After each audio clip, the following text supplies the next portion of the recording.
नमस्कार, स्वागत है आप सभी का न्यूज 21 में। मैं हूं आपके साथ हर्षदा। अब खबरें अन्य। कलश स्थापना के साथ ही मां विंध्यवासिनी धाम में दर्शन पूजन का शुभारंभ हो गया। देश भर में आए श्रद्धालुओं ने लंबी कतारों में खड़े होकर मां के दर्शन किए, जिससे कि विंध्याचल की गलियां मां के जयकारों से गूंज उठी। श्रद्धालु नारियल, गुड़हल की माला और प्रसाद लेकर मंदिर पहुंचे और मां के दिव्य स्वरूप के दर्शन कर भाव विभोर उठे। दर्शन पूजन का सिलसिला दिव्य मंगल आरती से शुरू होकर देर रात तक चलता रहा। मंदिर की छत पर श्रद्धालु विधि विधान से मां की साधना में लगे रहे। सुरक्षा के कड़े इंतजाम के साथ विंध्य पंडा समाज के अध्यक्ष पंकज द्विवेदी और उनके सहयोगी सेवा कार्य में जुटे रहे। स्काउट गाइड और पुलिसकर्मी भी श्रद्धालुओं की सहायता में लगे रहे ताकि किसी को कोई भी दिक्कत ना हो। प्रमुख मार्गों पर टेंट और धूप से बचने के लिए शेड लगाए गए, साथ ही साथ रास्तों पर मैट बिछाए गए ताकि श्रद्धालुओं को कोई भी परेशानी ना हो। जिला प्रशासन और विंध्य पंडा समाज ने श्रद्धालुओं की सुविधा को ध्यान में रखते हुए विशेष तैयारियां भी की हैं। मिर्जापुर से SN यादव की रिपोर्ट।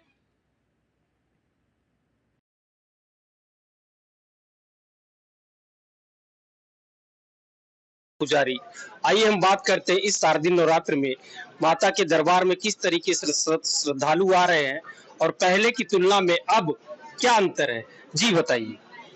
आदिशक्ति माँ विंध्यवासिनी के दरबार में देश के चारों तरफ से माँ के भक्तों का आवागमन होता है और माँ का भव्य यहाँ चार आरती का दर्शन, पूजन और त्रिकोण का दर्शन और गंगा का स्नान यहाँ वह लोग भक्त लेते हैं। और चंडी पाठ और हवन का विशेष महत्व होता है नवरात्रों में कराने का। तो माई की अद्भुत महिमा भी है कि जिसे जितना कहा जाए कम ही है। वो आपको यहाँ बता दें कि जो भी भक्त भगवती के प्रति समर्पित होकर के भक्ति भावना के साथ माँ का दर्शन, पूजन, श्रृंगार पूजन, चंडी पाठ करता है, उसका सदैव भगवती मनोकामना पूर्ण होती है। यह वह स्थल है कि जहाँ माँ विंध्यवासिनी, माँ काली व सरस्वती के रूप में, अष्टभुजा के रूप में त्रिकोण है और यहाँ पर भक्तों का जब माँ का दर्शन के बाद त्रिकोण करते हैं। कॉरिडोर बनने के बाद अब और पहले में क्या अंतर है?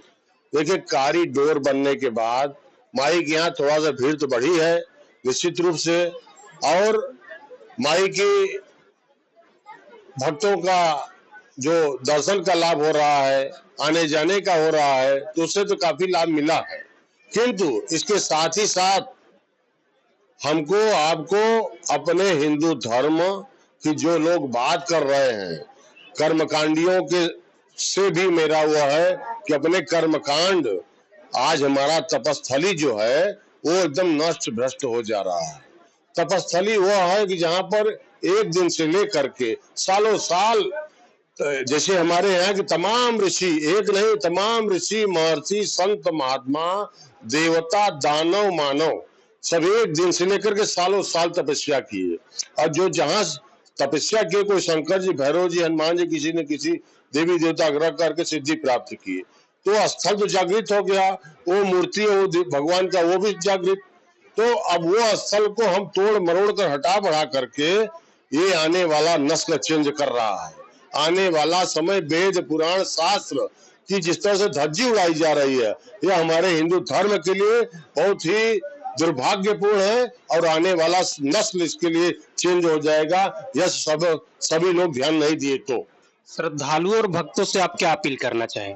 मैं श्रद्धालुओं से यही अपील करना चाहता हूँ कि माँ के प्रति, क्योंकि वो लोग सुखी रहे और देश सुखी रहे, माँ से यही कामना करें। और अपने जो हिंदू धर्म आज पार्टी को दूर करके सबको एक स्वर से होकर के अपने हिंदू धर्म को मजबूत करना चाहिए, क्योंकि मस्जिद, गुरुद्वारा, चर्च और धर्म के लोग अपने को तो मजबूत हो रहे, मगर हिंदू धर्म बहुत बुरी तरह कमजोर हो रहा है। इसके लिए मैं सबसे निवेदन यही करूंगा कि सबको एक तर्क करके शास्त्र, वेद, पुराण, धर्मगुरु को लेकर के एक अच्छे ढंग